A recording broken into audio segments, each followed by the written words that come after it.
Hey. So, another fine Saturday morning out here. Getting ready to put the first coat of green down on this court that we're doing out in Quabog. Now, some of you may look at this place and think to yourselves, oh, this looks a lot like that job you did last year that was red and green. And you know what? You wouldn't be wrong. That barrel weighs like 700 pounds, so the less dragging you got to do with it, the better. Yeah, but anyways, this was a set of quartz that we did last year using the Naira Dynaflex, and apparently somehow, some way, it was contaminated with bad latex.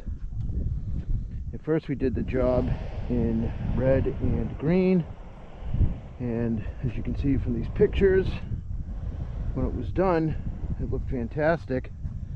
When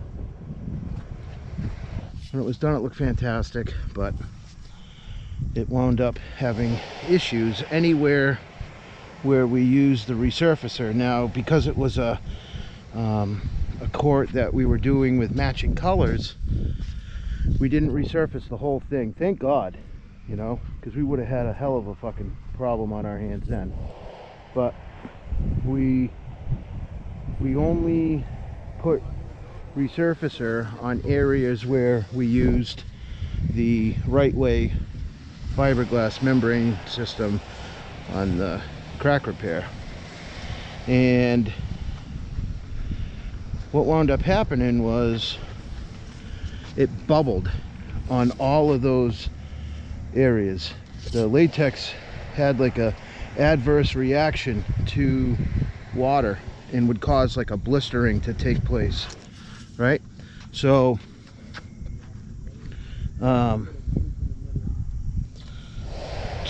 we come out, there's like 700 feet worth of repairs that we did, because when you use the right way, you go over it with the crack repair system, and then you have to use a resurfacer to you know, as your like glue, you know. So we used the resurfacer, went over all the repairs that we made, and then come to find out, we used bad stuff, and anywhere where we did any kind of crack repair, it blistered on the cracks, and it looked, I fucking hate these long handles, and it looked like shit. Okay, it looked like shit. So they were nice about it. I mean, Naira, you know, sent me a letter that I could send to the customers, because this happened to like a bunch of different jobs, you know. So I got all these tennis courts that are starting to fall apart. People are like, what the fuck is going on, you know? And I'm owed all this money, no one's giving me the money, and they're like, you know, what's going on? Well, Naira sends out a letter, the chemist, basically saying, hey, look, it's our fault. The latex that we normally use is processed in whatever down in Texas, and Texas had like this really cold snap a few years ago, and all the latex froze, and we thought that we recovered every batch number, but apparently some got through the cracks. Now look, I don't know what the case is, I don't know what's true or not. Do I think that maybe they pushed some of that material out into the world and said, let's pray we don't have any issues with it? I mean, yeah, this is the middle of COVID. People, you know, people are having a hard time getting supplies as it is, let alone the right supplies. And yeah, maybe, who knows? I can't prove that. But I don't think that's my vendor's fault or my sales rep's fault. You know, he's just using what they have for him to use, right? So we start having all these problems with it, and this job in particular, the customer was like, you know, cool They got the letter from Naira basically saying this is our fault, bad material, blah blah blah. And then I don't know if this job, like, Naira actually gave us a bunch of material, you know, that we used to redo some of the jobs. Not this job though. This job we did not get compensated for, and the guy, the sales rep from Naira, was supposed to come out here and look at it, and he never did. And you know, it's like one of those, hey, why don't we get together and go look at some of those courts that you had problems with? And it's like, well, fuck, I don't have time for that, you know? So you know, I told him where it was. You know, I don't know if he came over here on his own or not, but I know I didn't get credited for this job. They did hook me up with like $37,000 worth of credits, which was nice, on the material. But I had a lot of labor into these jobs, and I did not, you know, get full compensation for that, which kind of sucked. But so this year we came back out to this job, and you might think to yourself, like, well, how the hell do you fix something like that? You know, we bought this fiberglass matting from a company called US Composites, and it's big rolls. You know, here are pictures of us using it on other jobs, but there are these big rolls of fiberglass. You know, I think they're 4 feet long, maybe, or maybe I don't know, I'm thinking 52 inches long is what it was, I forget. But you got these big rolls of fiberglass, and this is a wet dry wet application, meaning you get the ground wet first, then you put the material down, then you you know, kind of paint on top of it with the glue, same way you do the membrane repair system. So we had to do that over every single crack for this whole fucking place. Now, that's pretty much like the only way that you can do it and be insured that you're not going to have issues with it again down the road, right? You basically have to totally encapsulate it. Ooh, what do we got here? That's cool.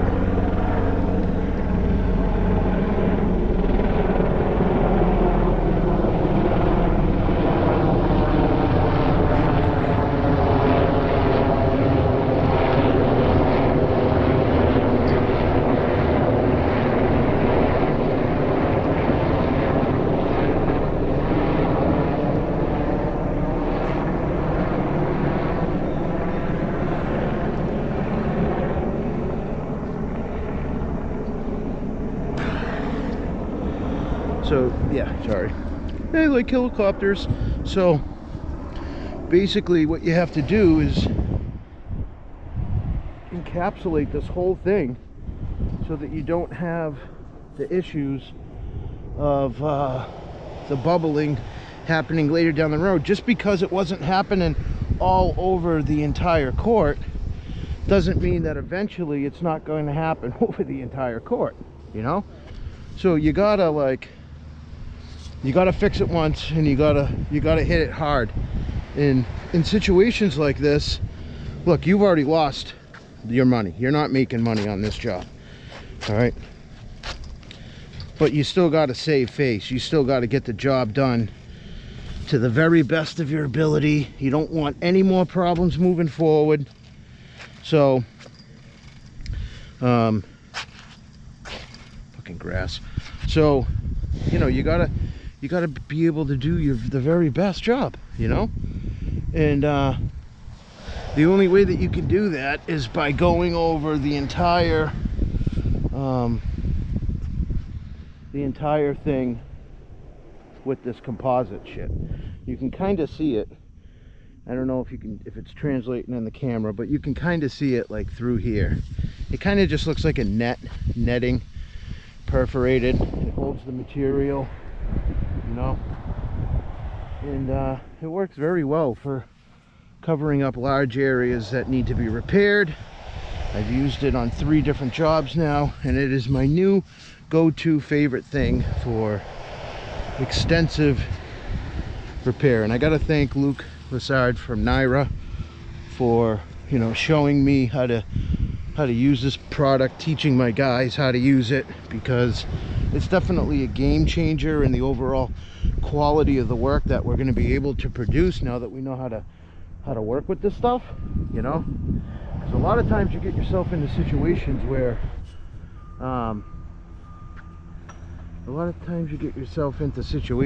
you don't know if you know, if you're gonna have what you need to be able to fix this one right, you know. And with that stuff, it's like I said, it's a game changer, because you know, like pretty much no matter whatever any tennis court throws at me, I'll be able to take care of it. Yeah.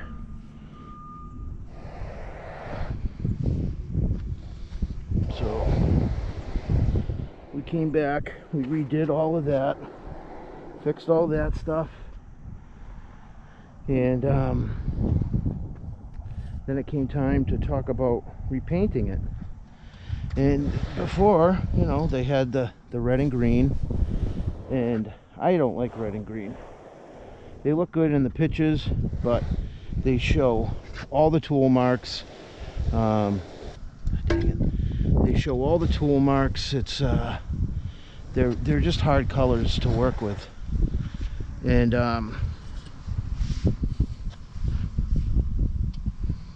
I said to him, hey, look, because you know, we have to do this all over again, and we're gonna have to resurface it in black.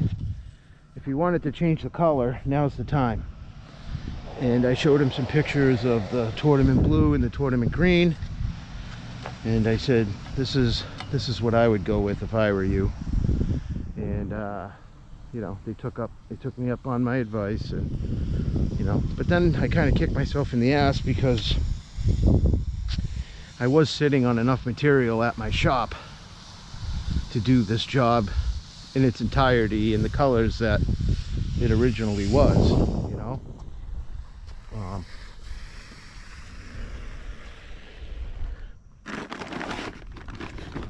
Yeah.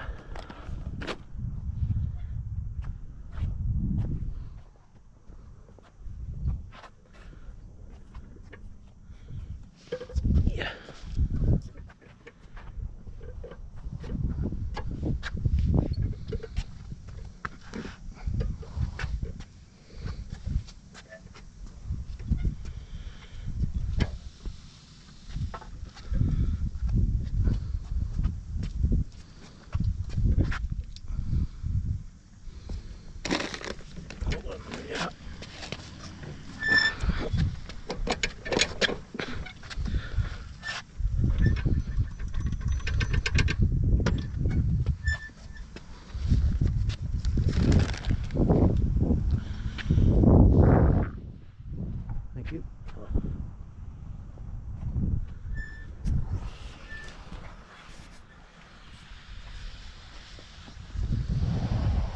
So once they decided that they were cool with changing the colors, you know, I really felt a lot better about this job, because again, the red just tends to show a lot more of the tool marks, you know, the streaking a lot more, and in my opinion, red is not the best color for the Dynaflex. You know, I don't know, it just, compared to the Sportmaster red, the Sportmaster red is much more vibrant in color. It's more forgiving as far as the tool marks and shit go, but you know, so when I got them to change, I was happy. I just knew the finished product would come out much better. Now I'm gonna splice in a picture here of what these courts looked like, if I have one. But if I don't have one, there's a basketball court right next to it that was done at the same time, and it is very similar in its condition. So, you know, you'll be able to see it and go, oh wow, yeah, you know, big difference, big difference.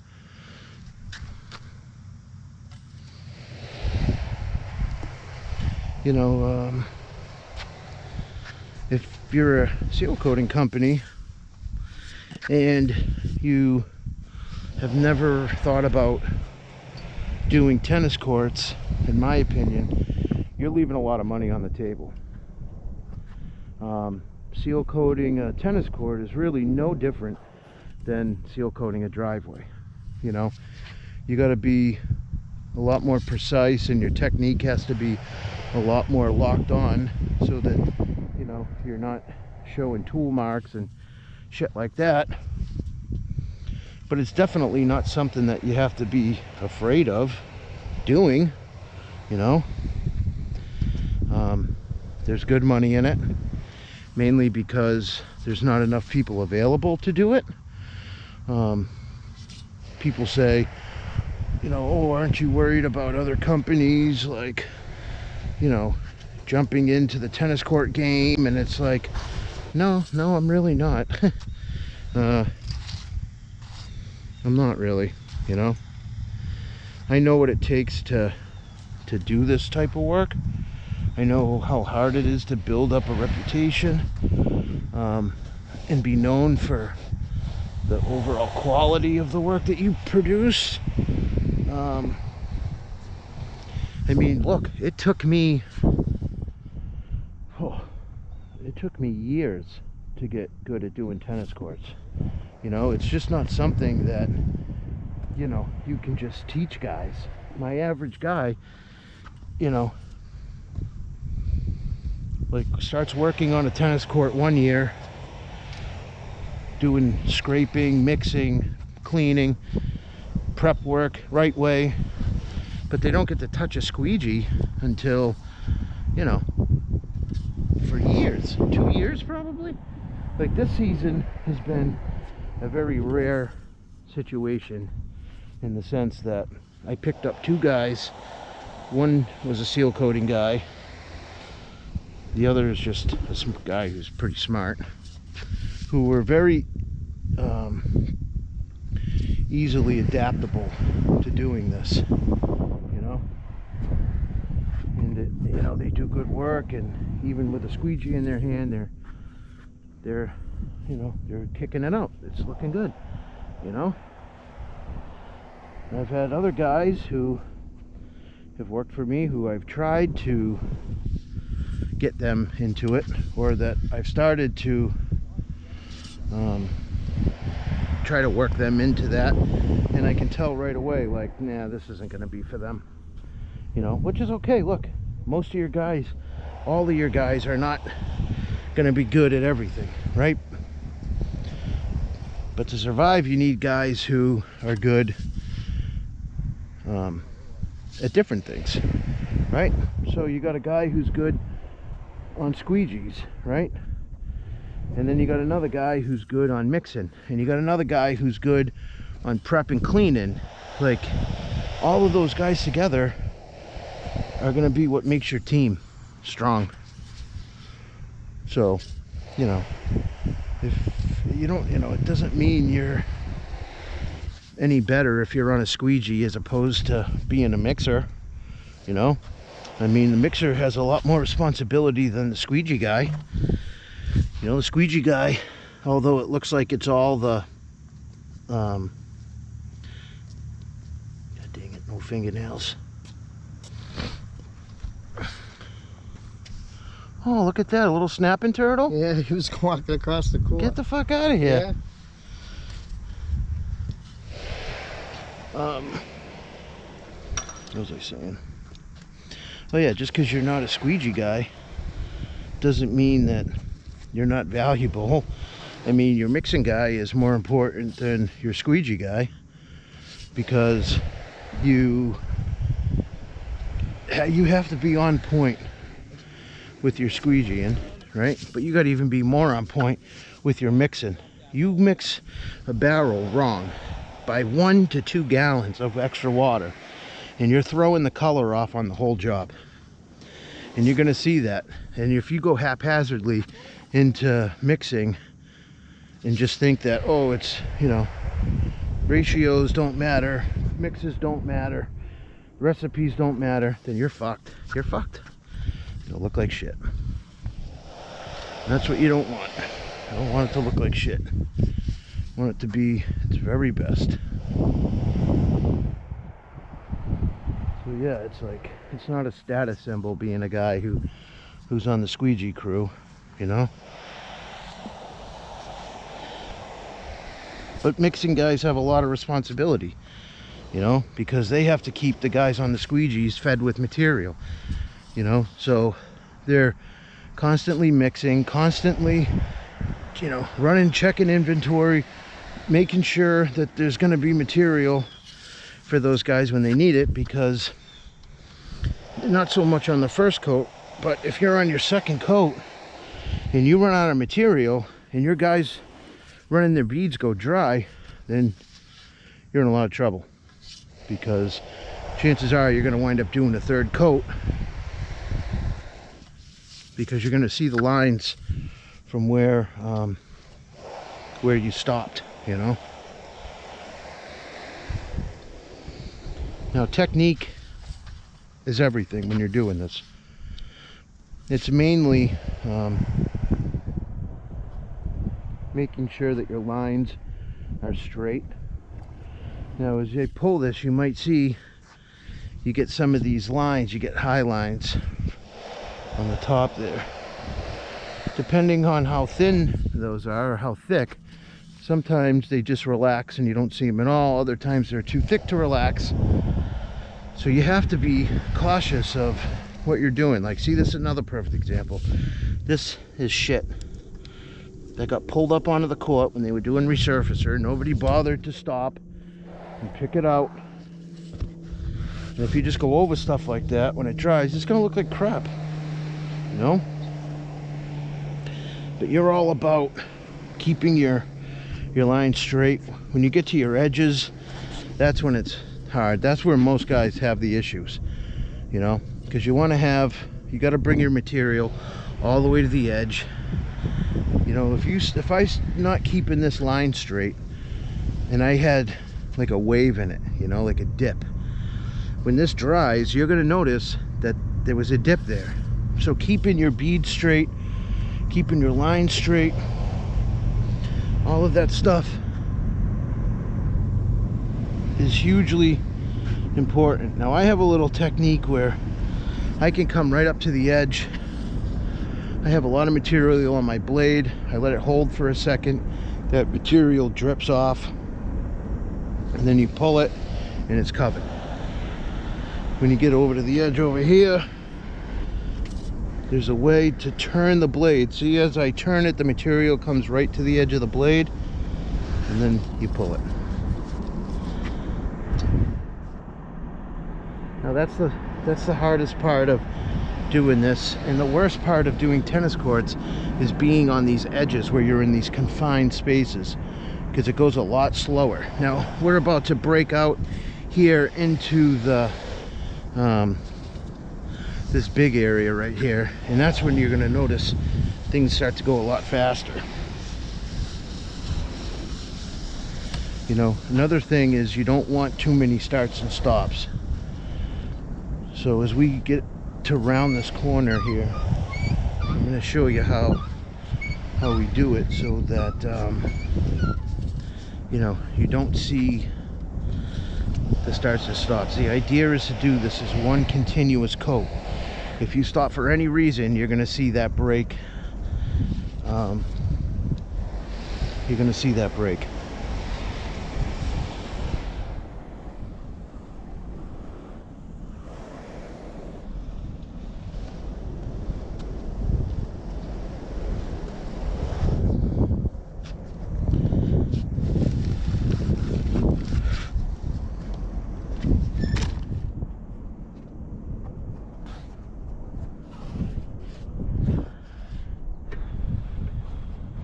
I'm gonna go this way, actually.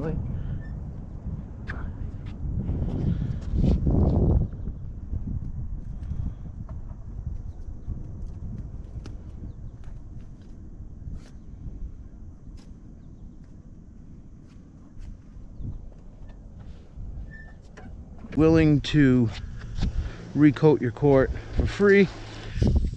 On the labor, you're helping me gain experience. One hand can watch the other. And then their expectations, you know, are low. They're not, they understand you're trying to learn, you know. I mean, you could also go to people and say, hey, look, I'm trying to, you know, you find a job, somebody hires you. Hey, look, I'm trying to get into this. I haven't done that many courts. I'm just being upfront with you. I'm going to give you a really good price. And that way, you know, you're not, feelings aren't hurt that bad if it's not perfect. You know, you understand that I'm learning, and, you know, you're trading the price of doing this right for a decent low invoice, you know.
Green still on?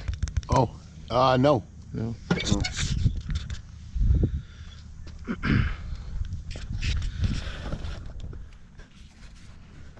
Oh yeah, it is. Yeah, it is, you fucking meathead.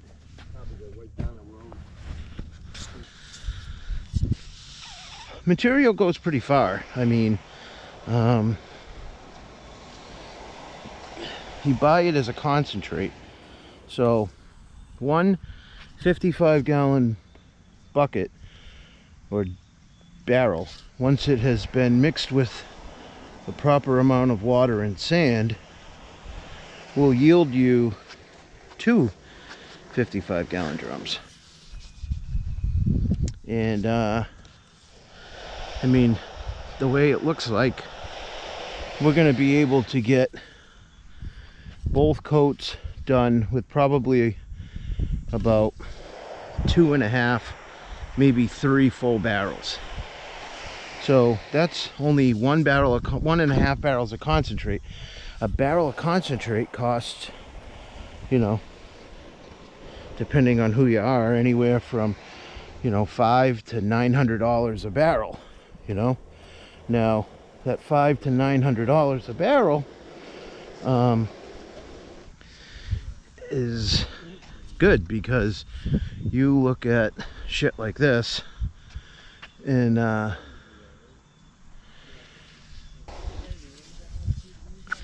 if you can get through one coat of the inbounds and outbounds for nearly $1,400, then you can see that there's a lot of money to be made.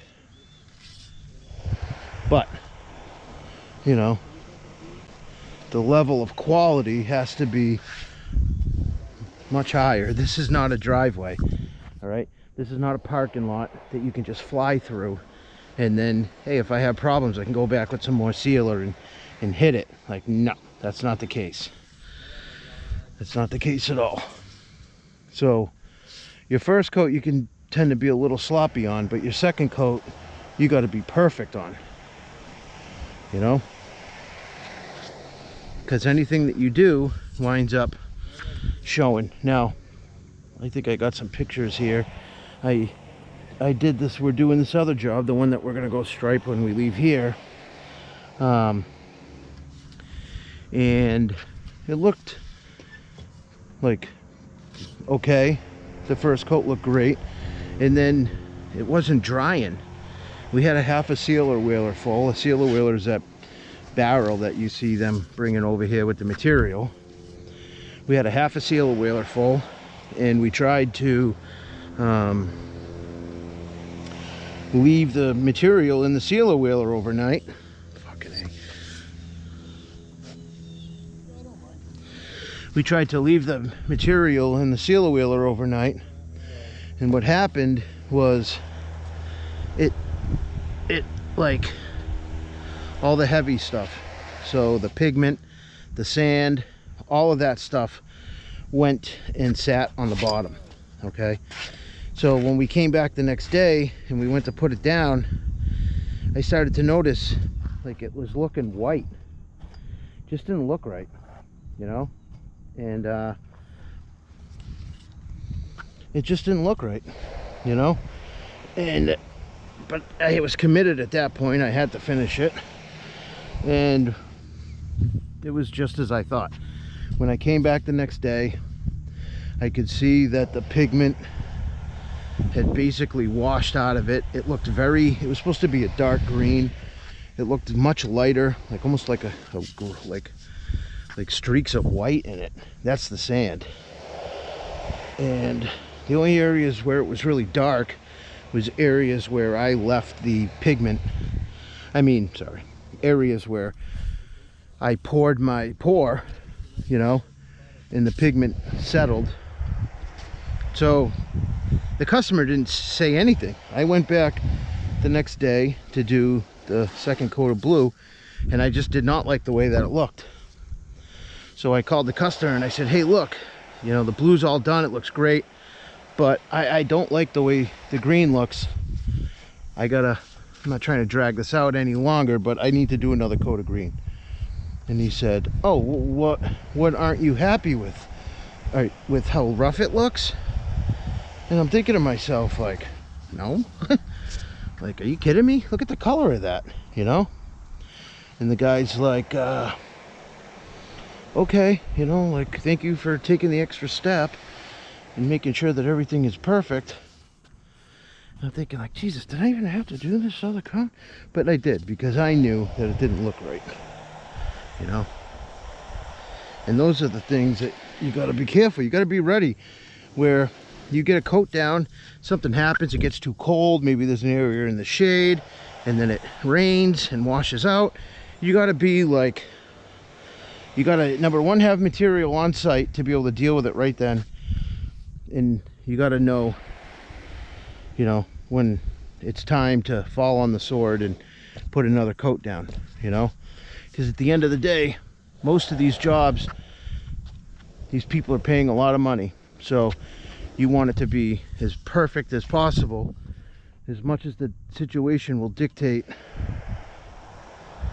you know? Sometimes there's nothing you can do.